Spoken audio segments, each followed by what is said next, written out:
ہم آتے ہیں اپنی سورہ بقرہ کی فضیلت اور اہمیت کے اوپر. آج کے لیکچر میں ہم بات کریں گے. سورہ بقرہ قرآن مجید کی سب سے لمبی طویل صورت ہے اور اس کی کل آیات 286 ہیں اور یہ 2.5 پاروں پر مشتمل ہے.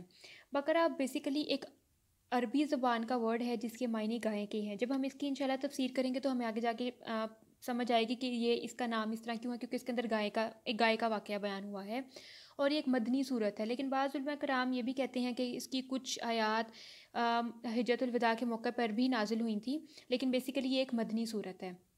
اس کی فضیلت و اہمیت کے بارے میں نبی کریم صلی اللہ علیہ وسلم نے بہت سارے ارشادات فرمائے. کچھ اس کے بیسک پوائنٹس اس کی امپورٹنس کے لحاظ سے وہ میں آپ کو پہلے بتاتی چلوں.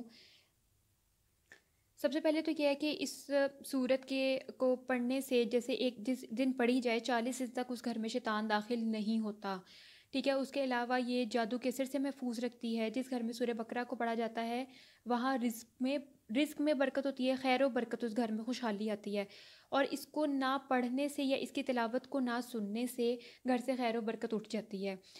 علاوہ سے یہ صورت وہ صورت ہے جو قیامت کے دن اپنے پڑھنے والوں کی اپنے رب کے حضور سفارش کرے گی. یعنی کہ کس چیز کی سفارش کرے گی؟ ان کی مغفرت کی سفارش کرے گی کہ اللہ ان کو بخش دے، یہ میری تلاوت کیا کرتے تھے. اب اس کی قرآن و حدیث کی روشنی میں صحیح مسلم اور صحیح بخاری کی احادیث سے اس کی جو فضیلت و اہمیت نبی کریم صلی اللہ علیہ وسلم کے الفاظ ان کے اوپر چلتے ہیں. نبی کریم صلی اللہ علیہ وسلم نے فرمایا اپنے گھروں کو قبرستان نہ بناؤ، کیونکہ جس گھر میں سورہ بقرہ کو پڑھا جائے اس میں شیطان داخل نہیں ہوتا. حضرت عبداللہ نے فرمایا کہ جس نے رات کو سورہ بقرہ کی 10 آیات پڑھی اس رات اس گھر میں شیطان داخل نہیں ہوگا. اب یہ 10 آیات کون کون سی ہیں؟ یعنی کہ پہلی 4 ابتدائی آیات، آیت الکرسی، 2 اس کے بعد والی آیتیں اور 3 اس سورت کی آخری آیات. آیت الکرسی کی فضیلت و اہمیت سے تو انکار نہیں کیا جا سکتا، اور ہمیں یہ بھی پتہ ہے کہ ہر نماز کے بعد، فرض نماز کے بعد آیت الکرسی پڑھنے والے شخص کی موت کے اور جنت کے درمیان کوئی رکاوٹ نہیں رہتی، یعنی کہ وہ سیدھا جنت میں جاتا ہے اللہ کے حکم سے. علاوہ ازیں یہ کہ سورہ بقرہ کے جو آخری 2 آیات ہیں ان کو یاد کرنا ہمارے لیے بہت فائدہ مند چیز ہے.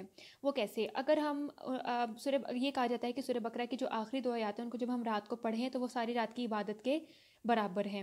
ان کی اتنی فضیلت و اہمیت ہے. یعنی کہ وہ آمن الرسول بما انزل الیہ من ربہ والمؤمنون کلنا آمنا باللہ وملائکتہ سے لے کر آخر تک. تو کوشش کریں کہ اپنی روٹین بنائیں اور ان 2 آیات کو یاد ضرور کریں، کیونکہ جب ہم سورہ بقرہ کی آخری 2 آیات آیت الکرسی اور چاروں کل پڑھتے ہیں نا، تو یہ ایک 4 سائیڈڈ وال کی طرح ہمیں چاروں طرف سے پروٹیکٹ کر لیتی ہیں. کس چیز سے پروٹیکٹ کرتی ہیں؟ حاسدوں کے حسد سے، شیطان کے شر سے، جادو کے اثرات سے، ان تمام چیزوں سے ہمیں محفوظ رکھتی ہیں. تو کوشش کریں کہ ان کو یاد کریں، اور یہ بہت آسان ہے. ان کے ترجمے کے ساتھ آپ انشاءاللہ یاد کریں تو آپ کو بہت جلدی یاد ہو جائیں گی. نبی کریم صلی اللہ علیہ وسلم نے فرمایا ہر چیز کی ایک کوہان ہوتی ہے اور قرآن کی کوہان سورہ بقرہ ہے. یا جیسے ہم نے اونٹ کی کوہان دیکھی ہے، گائے کی کوہان دیکھی ہے، وہ جو تھوڑا سا اپر پورشن ہوتا ہے نا اس کو کوہان یعنی کہ ہمپ کہا جاتا ہے. آپ صلی اللہ علیہ وسلم نے فرمایا قرآن پڑھو کہ قیامت کے دن اپنے پڑھنے والوں کی سفارش کرے گا. 2 صورتیں یعنی کہ سورہ بقرہ اور سورہ آل عمران کو پڑھتے رہا کرو. یہ دونوں قیامت کے دن اس طرح آئیں گی جیسے 2 سائباں یا 2 بادل جو اپنے پڑھنے والوں کی سفارش کریں گے. یعنی کہ سائباں سایہ کو کہتے ہیں. جیسے اگر دھوپ ہو یا بارش ہو، ہم کسی شیڈ میں جاتے ہیں نا کہ وہ ہمیں پروٹیکٹ کرے کہ ہمیں دھوپ سے بچ جائیں ہم، یعنی شیڈو والی جگہ پہ جاتے ہیں. تو اسی طرح یہ اپنے پڑھنے والے کی سفارش کریں گے، یعنی کہ ان کے گناہوں کی مغفرت کے لیے اللہ تعالیٰ سے کہیں گے کہ ان کے گناہوں کو بخش دے. پھر فرمایا بقرہ پڑھو، اس کا لینا برکت اور اسے ترک کرنا حسرت ہے. جادوگر قسم کے لوگ اس کے یاد یا پڑھنے یعنی کہ سورہ بقرہ کو پڑھنے یا یاد کرنے کی صلاحیت نہیں رکھتے.